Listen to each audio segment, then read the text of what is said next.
Take Action Real Estate Podcast, episode 36. All right, let's get this party started today. Brian, how you doing? Doing really well. Just jumped right into that, didn't I? Just jumped right in. Yeah, this is Brian and Reitler and John Horner here with Take Action Real Estate Podcast. And yeah, just a great day. My in-laws are in town and my kids are going to some Civil War ball this weekend. My kids kind of like that kind of stuff. So they're going with my in-laws. And what else is going on this week? Well, for me, I don't know. My kids have a long weekend because they don't have school today, Friday, or Monday. So I think we're going to, I think at the Shot here in town, it's like a police versus firefighters hockey game at like 2 o'clock tomorrow. So my son has ice skating lessons in the morning, and then I think we're going to take all the kids to that, and that should be fun. It's like $10 a person, for a good cause, I think. So nice. And yeah, we're coming to you, coming to our audience from our brand new podcast studio. If you're watching the video, we're still waiting on some decorations to come in, so we have our little sign hanging out here. But exciting to get out of our office. What's that? The camera's a little crooked. Yeah, I adjusted it, so well, we'll work on that. We were doing the podcast in our office, and every time we did it, I had to move my desk all the way back. So like last week when we had 2 guests in here, we had to... It was real cramped. It was a little bit cramped. So that's exciting. We had some construction going on the last couple weeks, getting these things. We had actually built 2 rooms, one podcast room and another kind of private room for our employees to work in if they're doing projects and stuff. But that's exciting. Yeah, that's good that this is done. I took my 3 boys to a Blue Jackets game this week. That was kind of fun. Really enjoyed hearing the cannon go off. Oh, yeah. And Bob got a shutout, right? I think so. Who's Bob? Just kidding. Let's move on. No, that was a really fun experience. That was compliments of our last guest. I mean, Rachel, she is a great insurance agent, and their company gives out tickets, I guess, to vendors for different things, and we just happened to get some. So I think you went a few months ago. Yeah, I went a few months ago.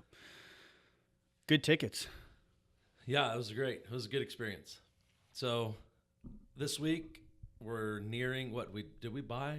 No, we were supposed to buy something today, I think, but yeah, we had one. There was a couple liens that they weren't able to get back today, so we'll be closing that next week and doing a big refinance next week. I know we've talked about the 12 property one that we did a couple months ago with the same bank. We gave them 6 more properties. We're doing a similar thing, so we're kind of replacing some private loans, and also we're refinancing from a bank that we had about, I think, 3 or 4 refinances with we did 3 years ago. The properties have appreciated so much that we're refinancing now at 80% and being able to pull quite a bit more money out to put back into the business. So we'll be closing that probably a week from today. Yeah, I love doing that, stabilizing properties for a little bit longer term, a little bit better interest rate. And we'll be talking a little bit about that today. But in our topic, the topic is where we're going to go is auctions. We bought another house at an auction a few weeks ago, and it's kind of like in 2016, I think we bought 14 or 15 houses. Yeah. And then we just kind of laid off it for a while because the competition was so steep. But yeah, this last one kind of fell in our lap. So we thought we'd do an episode on auctions and talk about some of our experiences and what happened and where we are from those, and whether it was a good thing or a bad thing. And yeah, so let's talk about that. Yeah, I think for us, it was definitely a learning curve going to the auctions. And in 2016, in Franklin County, they were still doing auctions live. So I would go down to the courthouse every Friday morning. I think 9 a.m. is when the auction started, and it was kind of complicated. You had to fill out a form for every property that you wanted to bid on, and you had to have a check in the exact amount that they were asking on the deposit. And back then, the deposit was based on a percentage of the value of the property. So you might have one check for $3,500, another one for $4,600. I'd have to bring all these different. Yeah, you'd have to go to the bank. We had kind of this whole week-long process to gear up for the auction. Yeah, where we would drive every property. We would go through the list, download the list off the sheriff's sale website, go through it, see which neighborhoods we liked. All 3 of us, Brian and I and Darius, would all take a third, and we all go drive them and try to consolidate into areas of town and stuff. But it was very time consuming. Yeah, we spent a lot of time. We'd drive by, we'd talk with neighbors if they were out, kind of peek in windows if we could, if they were vacant. And yeah, it was kind of an interesting time. And then once you decided, hey, we're going to bid on these 4 properties, you got to go to the bank, get a cashier's check for each one, try to convince them not to charge you for the cashier's check. Yeah. Oh, yeah. And then whatever ones you don't get, you got to go deposit that back at the bank. It's kind of a long and complicated deal, but yeah, which was often. I mean, I remember sometimes we'd go to bid on 10 properties, and we'd go through the whole process. I'd have to fill out all the forms, get all the cashier's checks, go down there. I wouldn't win a single one of them. So you leave the auction, you got to go back to the bank, deposit the cashier's checks back in. And it was funny because I used to, when I lived in Hilliard, I went to the same Chase every time, and it'd be the same girl, same teller every single time. I'd get the checks from her, and then I'd go return the exact same check, and she probably thought I was nuts. But yeah, quite the process. But yeah, it turned out well. I mean, I think we bought somewhere between 12 and 14 properties, and I mean, hindsight, they turned out very well. I think at the time we had a few that we definitely struggled with. But looking back, I mean, the ones that we've kept as rentals, I mean, our equity, we'll talk about that later, but I mean, equity is just through the roof on those. And those are some that we've done these refinances on and pulled even more cash out. So. Right. So once you go to the auction and you actually win a bid, and this process is still the same. Once you win, what happens next? You pay your deposit. I think they've streamlined the deposit now. They've got sort of 3 tiers depending on the value of the house. Right. We should say, like I said, Franklin County used to be in person up until, I think, the beginning of 2017. They switched it to online. So now Franklin County does all of their auctions online. And, I mean, all counties are different. I know that surrounding counties still do it in person. So, I'm not, whatever county you live in, do some research, figure out, if it's online, physical, you may have to go to the courthouse. It may be as easy as, sitting at your computer at home and being able to bid on them.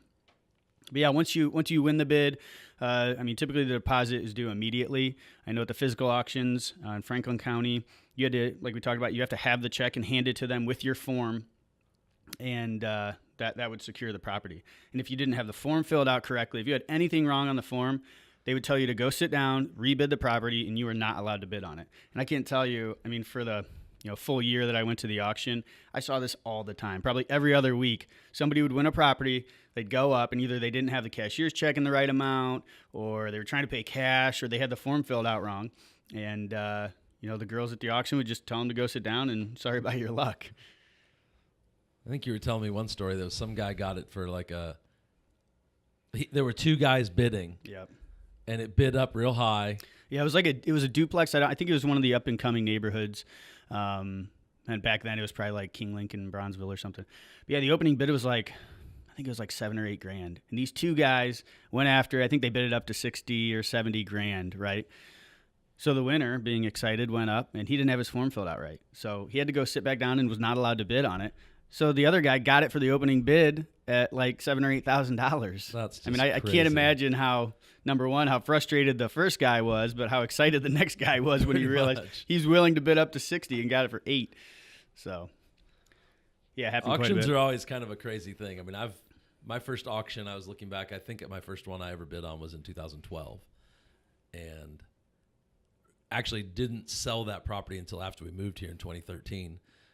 I bought it. And, one of the things that I learned from that deal was I was all excited. I had in my mind, I was going to this was in Lexington, and the auction wasn't real big. There was, maybe 25, 30 people that would go to it. And on the way to the auction, I knew where the property was. I had in my mind where it was, except I didn't. And I was real green at this time. And so I was like, I'm going to drive by this property on my way to the auction. Well, I drive to where I thought it was, and it wasn't there. The street was in a different part of town, and I had confused the name of the street with another one. And by that time, I didn't have enough time to drive to the property and then get to the auction. So I decided, well, how bad can it be? So I decided to go to the auction. Famous last words. Pretty much. And while I was there, I was bidding. And there was another guy at the auction that was bidding on. It was just the 2 of us. And he was kind of like I don't want to call him a guru, but he was well known at the auction for being stingy, for bidding on just lots of properties, and he was a very good businessman as far as conservative essence. And so in my mind, I'm thinking, well, if he's bidding on it and I'm bidding against him and I'm only like a little bit above, I get it for a little bit more than him, then I'm probably okay. You're looking pretty good. And so we go back and forth, and this is like only the second time I've ever gone to the auction. And I remember him turning around and looking at me thinking like, who's this character bidding against me?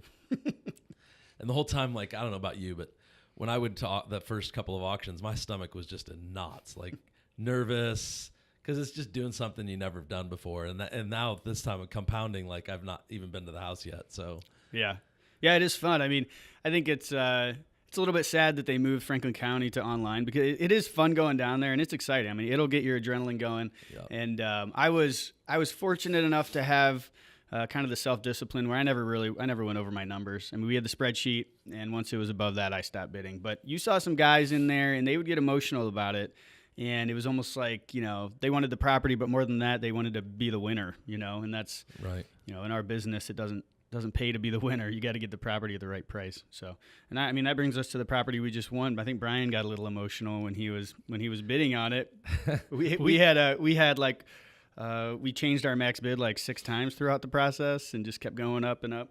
I think our max was like 160, and we got it for 164. How high you think you would have gone if the next guy would have kept fact, going? I had decided that I wasn't going to click again. I clicked that time, and I'm like, that's my last one. You decided I kept for the watching 6th time that it was going to be your last one. Yep. I mean, we were all in a meeting while I was doing this too, and I was thinking, what's $4,000? It's in the scope of things. I mean, if you make 15 or you make 19, what's the difference? And of course, you could lose that too. It could go the other direction. But a $4,000 difference on 160,000 isn't huge. But at the same time, so I decided I'm not going to click this again. I'm going to walk away. And I kept thinking, man, I hope he clicks again. And I'm waiting and waiting and waiting, and he never clicked. So it just was interesting to me that at the same time I decided no more, the other guy or whoever it was decided the same thing, because it was just the two of us, I think. Yeah. And this auction was on auction.com, and they do it a little bit differently. So even our first bid, we thought that it was like eBay, where you can put in your highest bid, and it'll basically, as people bid, it'll bump your bid up. And not the case. So I think our first bid was 140. It was like, we'll go up to 140, and boom, we had the winning bid at 140. Yeah. And then we also learned as the time was ticking down, and I should say this is our first time buying on auction.com. We bought a lot at the courthouse, but never online. And as it's ticking down, we realized that as people are bidding, it's increasing the time. It was increasing like a minute or two every time someone bid. Yeah, if you're in the last minute, it added a minute or something like that. Yeah, so we were kind of thinking that we were going to get it because we bid right before the clock was ticking down. So we increase our bid, and then the clock goes back up. So I guess if you're going to be bidding on auction.com, you really something will be to paying. You need to know that your top dollar is what you will be paying if there's someone bidding against you. Right. But also, I guess we paid a little more than we had discussed. But in Brian's defense, we had kind of a background on this property. So it was actually Rachel, our insurance agent. She used to live right down the street from the property, and Brian just listed her house and got in contract very quickly at a certain price. And so we knew, very similar house, same street and everything. So we had a very, I guess, strong opinion of what it was going to sell for. And also Rachel knew a little bit of the background of the story and, the people who might be living there. So just knowing the situation, I think, made us feel a little bit more comfortable. We were able to bid maybe a little bit more than we normally would. Yeah, and I think that, it still remains to be seen. I mean, as we'll go forward here, but some of the worst houses we've bought came from the auction, like just destroyed inside and out. They you walk into it as soon as you own it, and it's like, oh my goodness, what have I gotten into? Yeah. So let's get back to the process here. Make sure to do your research. I mean, this, we'll give you some good information, but get on Bigger Pockets. Look at what people are doing in your county, because they're all different. But what we found, and we got lucky with the first few that we bought, because we didn't understand that we were supposed to do a title search before we got the confirmation of sale. And the reason is, as we found out, that foreclosing attorneys seem to be kind of known for rushing through these things and making mistakes. And out of the 12 to 14 that we purchased, we had 3 that came back with significant liens on them that the foreclosing attorney completely missed. Now, in the paperwork, when you buy a property at auction, you're supposed to get it free and clear, but it's up to you to make sure that it's free and clear. If it's not, you have to go back to them and say, hey, we found this mistake in the title search. You guys didn't clear all these liens. We need this fixed. Now, if you wait too long, from what I understand, after the confirmation of sale has already come from the foreclosing attorney, there might not be anything that you can do about it. So we had one property, I think it was the one in Westerville, but $30,000 loan, $30,000 mortgage on the property that the foreclosing attorney completely forgot about. Now, if we wouldn't have done that title search and just said, oh yeah, we trust you, and paid the rest of the money, that lien would have been on us. I mean, we would have taken a $30,000 hit on that. And like I said, we did a few properties before we realized this process, and we got lucky because those properties didn't have anything on them. The other thing about the confirmation of sale is that you really have no control on when it's going to come. So we had some come back as quick as a few days, and you're really waiting for that confirmation of sale before you can go actually pay for the property and get possession. We had one property, I think it was the same one, with a $30,000 lien that they missed. It took 9 months to get this property. So we just waited. I was in constant contact with the foreclosing attorney saying, hey, what's going on? Where are we at in the process? Are we going to get this thing? And, for me, it was important to keep following up and get it because we had a bunch of equity sitting there. That property, I think we bought it for $94,000 and today it's worth $175,000, put probably 20 into it or so. Yeah, that's been a good deal. That house we still own, we rent it. It's in a really good neighborhood. I think we're all in at around 120. And like you said, it's worth $175,000. And it rents for $1,600, I think. Yeah, or close to it. Yeah. So once the confirmation of sale is filed, then it's at that point that you can get possession technically. Mm-hmm. So once it's recorded with the auditor, that house is now yours, and you have to go through the process if someone's living there, and really if there's stuff in it too. I think you have to go through this sort of kind of an eviction process. I think the process is sped up if you know the people that are living there are the owners. But if you don't know that, then you have to kind of terminate tenancy. There's, you have to talk to your attorney about all the details. But from what ours is telling us, if there's a tenant there, you have to terminate their tenancy. That takes a 30-day notice. And then if they don't leave, then you can file a 3-day notice. And if they don't leave, then you can file an eviction. Right. And go through that process. Yeah, it's a long process if there's somebody living in the property who's not the owner. And as a disclaimer, we are not attorneys, and this is not legal advice. And also, every county and location is different. So, talk to your real estate attorney and figure out what you have to do. We just kind of learned this, going along just because we've done so many of them. And also, like Brian said, if there's possessions in there, I mean, it's kind of your call. Like, is it trash or is it something that might be worth something to somebody? And if it is possessions, it should go pretty quick. I mean, you're going to file the eviction. They're probably not going to show up to court because who knows where they live and whatnot. And once you get the red tag and everything, you can, set everything out and move on. If it's all just trash, we've gone in and determined stuff was trash and just thrown it away before. Yeah. So once you get possession, I mean, that stuff legally you can do whatever you want with it. Right. As far as buying houses without seeing them, I think almost all the houses we were able to... Don't do it. Yeah, just don't do it. But I think almost all the houses we were able to at least look in the windows, walk around the house. I don't think there was... Did we buy any that had people living in them? Yeah, I think we did. I think the one, a couple of them, like Southern Pines. Yeah, there was a couple, one or two down there. I think. Yeah, and you can go. We had one down in Southern Pines, 43207, and there was somebody living in it, and he was going through a hard time, and we tried to work with him and gave him some time, and we had to draw the line somewhere, but I think we ended up going through the whole process with him. Yeah, and he ended up staying probably an extra 2 months or so, but. It becomes an emotional decision when you're the one dealing with the person in the house, and it's easy to say, oh yeah, I'll just send them to eviction, but for us, I think morally and ethically, we really want to do the right thing, and we're sure that this is a difficult time for them as well, whether they're a tenant or the owner. They're kind of getting thrown into this whirlwind, and we have the control and they don't, and so we try to give mercy as much as possible, and try to work with them. So the house that I bought in Lexington that I hadn't seen, as soon as I won it at auction, I looked in, found it on a map, and went there, and I think it's funny that you didn't even know where it was. pretty crazy. So it drove over there. It was on a hill. So as soon as you walk out the backyard, like you walk about 30 yards into the backyard, and then 2/3 of the yard is like a super steep hill. And it's all fenced in, but I'm like, there's nothing you could do with that backyard. I ended up putting a fence across the flat part so you couldn't even see down there. Like the people down at the bottom of the hill could see up right into your house. And so we ended up putting a fence there. But it was my first experience with like a destroyed house. Like these people had left everything. It smelled horrible. There was dog poop everywhere in the house. There was a rat that was living in the house. And it was my first experience with that. We ended up trashing it out. We put new kitchen and floors, and it really wasn't bad. It wasn't horrible. I think it was built in the 80s or 90s, so it wasn't a super old house. It didn't need a roof. I think we ended up putting new windows in it. The problem for me, this is really relatively early in my real estate investing.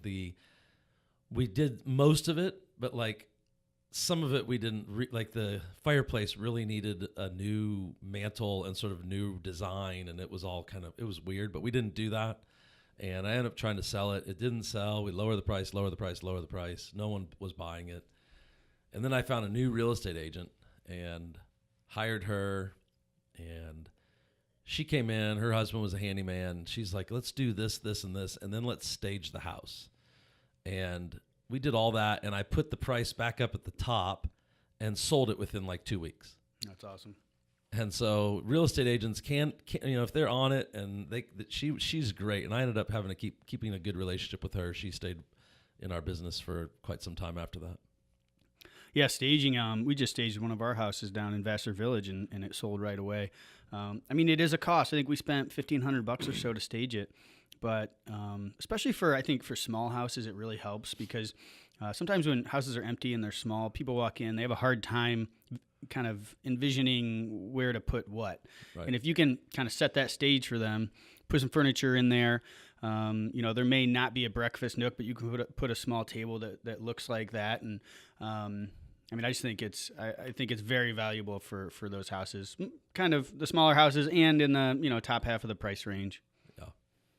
The next house we bought, sight unseen, was here in Columbus. Yeah, that was my fault. I remember getting the call from John. He was at the auction. He's like, okay, these are the ones we won. And I'm like, wait a second. I don't remember any of us driving this week by this one over here off of Hamilton? Is it in that area? Yes. South of Livingston. South of Livingston. On the east side. Yeah, that was the only property that we didn't get to that week. And, same thing as Brian. I was like, well, how bad can it be? He was like, oh, no one bid against me. So I got it for the opening bid. The price was right. I think do you have what we bought it for? Yeah, we paid $40 for it. We paid $40 for it. And we ended up selling it for $116, I believe. So I was like, well, considering the neighborhood, like, how bad can it be? And so, yeah, I called Brian, and he says, oh, I'm over, like, near that area. I'll go stop by. And so he calls me back, goes, oh, John. So, I could have looked at Google Maps. We didn't look at Street View or anything. It had the... Yeah, there's no way you would have really been able to tell unless you walk up and look in the house. Yeah. And this house had been vacant for a long time. There was a lot of water sitting in the basement, and there was mold all over. And there was moisture in it for multiple seasons, so all of the hardwood floors completely buckled. Yeah, they were all buckled. All buckled. And the plumbing was shot. It was in bad shape. We ended up siding. We ended up new windows, new flooring. We did a lot of stuff. Plus, we had some contractor experiences during this as well that we were struggling with different contractors. And I think we had 3 or 4 sets of contractors go through that property, and one stole from us during this time period that we found out. Some of them didn't do great work, and we had to go back and redo stuff, and we ended up spending a lot of money rehabbing it. I think in the end we ended up losing some money on that house once we finally sold. But we were really glad to sell it. I'll guarantee that. Yeah.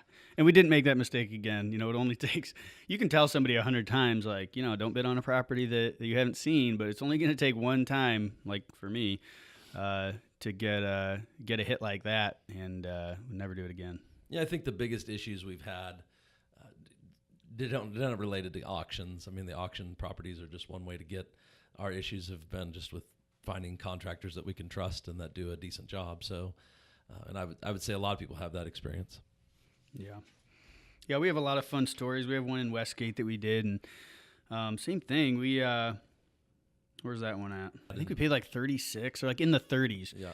And I mean, there was comps. There were bigger houses, but in like 150, 175, like close, like one across the street actually. So I was like, well, geez, how bad can it be? And we went to the property, walked around it. It looked pretty rough. It was an older house, and so we bid on it. And I mean, it was a complete wreck. And we, same thing with that house. This is actually the same time period as the other one we were talking about. Same thing, contractor issues. We had contractors buying stuff on our Lowe's account, putting them for other people's properties they were doing. So, the reason we found it is because we saw they bought 3 or 4 vanities for this tiny house that has 1 bath in it, or 1.5 baths. Yep. And we're like, where are these vanities going? Because they're not in this house. And that's kind of how we caught him, really. So, and the truth is, I think we don't even know how much he stole from us, because some of it was mixed in with our own stuff. And we actually would have lost money on both of these deals, but I think the contractor actually came back and vandalized the property. Once we fired him, he came back and just tore the property up. All the work that he had done, he undid it, just trashed wiring, plumbing. I mean, just tore everything out, drywall. And this is the best thing he could have done for us, actually. Yeah, we got an insurance claim to repair the damage the right way, and I think we just about broke even on those houses. Well, I think between the two, we ended up making a little bit of money with that, but yeah, given the headache and the stress of the Westgate one, we had permit issues. The contractor that we had was supposed to pull the permits and didn't, and Brian, who manages the rehab, of course, was on vacation that week. So I get the call that, the inspectors are wondering why we don't have permits. And so I had to go into the permit office myself and sit down with the guy. And he pulls up the property. He's like, you guys have already been flagged for not having permits. So luckily he let me get a permit anyways under Brian's contractor license. And it was not fun for me. That was pretty stressful. I remember getting a phone call. I'm like, oh crap, how are we going to go through this? Yeah, and I remember one of the times I went over there and I couldn't remember the alarm code or something, so I had to sit there for like 20 minutes listening to this thing. I don't know if anybody has Simply Safe. We don't get sponsored by them. We just like their products. But these things are loud. I mean, really loud. And I'm sitting outside, waiting for the police to come, basically, because I know the police were called and they're coming. And luckily they were nice and no big deal or whatever. But yeah, just a whole lot of things piled on top of each other made that a fun week. Yeah, so we can just talk quickly about, I think we bought 13 properties in 2016, and we ended up selling 3 of them. So we bought 13 at the auction, we sold 3. 2 of them we sold right away, those 2 we just talked about. The rest of them we've kept as rentals, and one of them we ended up selling after, a year and a half or so of renting it. I think we sold it in the late 2017, early 2018, and that house was really destroyed too. We had a good contractor on that one, and he did a good job. But yeah, that one we ended up making like 20 grand on combined rents and then profit from the sale. So that was a pretty good deal. And then the rest of them that we're all still holding, I think our total income is over $100,000 just in rent. Yeah. Since we put those properties into play. Yeah, like I said, hindsight, and of course, the appreciation throughout the country and Columbus specifically has certainly helped us. But we've cashed out, refied a lot of these. We sold a couple of them and made a decent amount of money. And it's really, I guess, the moral of the story is it's about the long game. I mean, because we're holding them longer than a year. We're getting long-term capital gains if we do sell them, which is beneficial as far as taxes. And we refinance them, cash them out, and we're holding them long-term, so we're getting the appreciation. And flipping's great. It's quick income, but I think the long game is rentals, and that's what we're really growing now. We're kind of flipping to pay for the growth right now, and pay for our acquisitions manager, our property manager, bookkeeper, and things like that. But the rental income is what's kind of, I guess, creating wealth for us, not only in appreciation but cash flow. Yeah, I mean, so we've gotten a bunch of cash flow off those properties, and like you said, we still have a whole bunch of equity. That some of that equity we've pulled out and we're using in other parts of our business. Some of it's just sitting there waiting for us to sell it someday, and use that in different ways. But equity is a huge thing, and we've got tenants paying down the mortgage, so we're building equity every month as well. Plus all the tax benefits that everybody knows about, whether it's depreciation or capital gains versus straight income. So I love that we went to the auction in 2016. I think it was a great experience. We don't really look at it right now. I think that we're going to start trolling some of the websites a little bit to see what's out there, because I do think there's probably some deals to be made.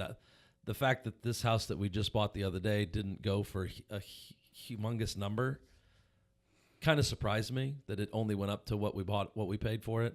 And it seemed like there may be only one other person bidding against us. So maybe it's worth us revisiting auctions and kind of looking at the online websites. There's a bunch of them. So right. And kind of a backstory on the reason that we stopped going to the auction is I remember we had a lot of inventory at the end of 2016, and so I stopped going for a couple weeks. And early 2017, I started going back and got my checks and everything.